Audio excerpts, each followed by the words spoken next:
ప్రభు బల్ల ఎందుకు తీసుకోవాలని చాలామంది అడుగుతున్నారు. నిజమే, మంచి ప్రశ్న. Why to partake in the holy communion? మొదటి reason to remind about Christ sacrifice, to remember, మనం జ్ఞాపకం చేసుకోవడానికి. బైబిల్ చెప్తుంది, లూకాసు వార్త 22:19-20 మనం చదువుకున్నట్లయితే, ఇది మీ కొరకు ఇవ్వబడిన నా శరీరం, నన్ను జ్ఞాపకం చేసుకున్నట్టుగా దీన్ని చేయండి.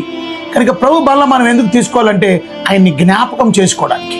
రిమెంబర్స్ గాడ్ సాక్రిఫైస్, ఆయన డెత్ ఆన్ ద క్రాస్, ఆయన మరణాన్ని మనం జ్ఞాపకం చేసుకోవడానికి.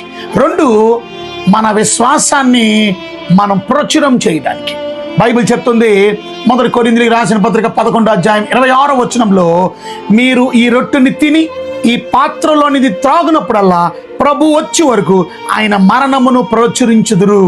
కనుక ప్రభు మరణాన్ని, ప్రభు మన కొరకు సమాధి చేయబడ్డాడు, ఆయన తిరిగి లేచాడు, ఆయన తిరిగి మళ్ళా త్వరగా రానై ఉన్నాడు అని ప్రచురం చేయడానికి ప్రభు బలలో తప్పక మనం పాలు పంపులు పొందిన తప్పక జ్ఞాపకం చేసుకోవాలి. మూడు, మనల్ని మనం ఎగ్జామిన్ చేసుకోవడానికి, మనల్ని మనం పరీక్షించుకోవడానికి. కనుక బైబిల్ చెప్తుంది, మొదటి కొరింథీయులకు రాసిన పత్రిక 11 మనం చూసినట్లయితే 28 మనం చూస్తే రాయబడిన మాట మనం చదువుకుంటే, కాబట్టి ప్రతి మనుష్యుడు తను తాను పరీక్షించుకుని వలను, అలాగు చేసి ఆ రొట్టెను తిని ఆ పాత్రలోనిది త్రాగవలను.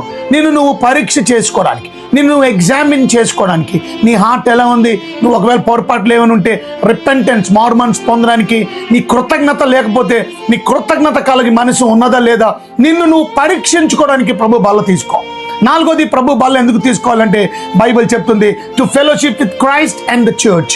అందుకనే అపోస్తుల కార్యాలు 2:42 మీరు అపోస్తుల బోధ యందును, సహవాసం యందును, రొట్టె విరుచుటి యందును, ప్రార్థన చేయటి యందును ఎడతెగక ఉండిరి. కనుక మానకూడదు. ప్రభు బల్ల ఎందుకు పాలు పంపులు పొందాలంటే సహవాసంలో నువ్వు ఉన్నావు, దేవుడిలో నువ్వు ఉన్నావు, అవి అంట కట్టబడి 4 విషయాలు మర్చిపోకండి. ప్రభు బల్ల ఎందుకు తీసుకోవాలా? కనుక మొదటిది, ఆయన్ని జ్ఞాపకం చేసుకోవడానికి. 2, ఆయన ప్రచురం చేయడానికి, నీ విశ్వాసాన్ని ప్రచురం చేయడానికి. 3, నేను నువ్వు పరీక్షించుకోవడానికి. 4, fellowship with Christ and fellowship with church, దేవునితోని ఆ సంఘముతో సహవాసం కొను. అందుకని నువ్వు కూడా రక్షించబడిన వాడు అయితే, బాప్తిజం తీసుకున్న వాడు అయితే తప్పక ప్రభు బలలో పాలు పంపులు పోదు. God bless you.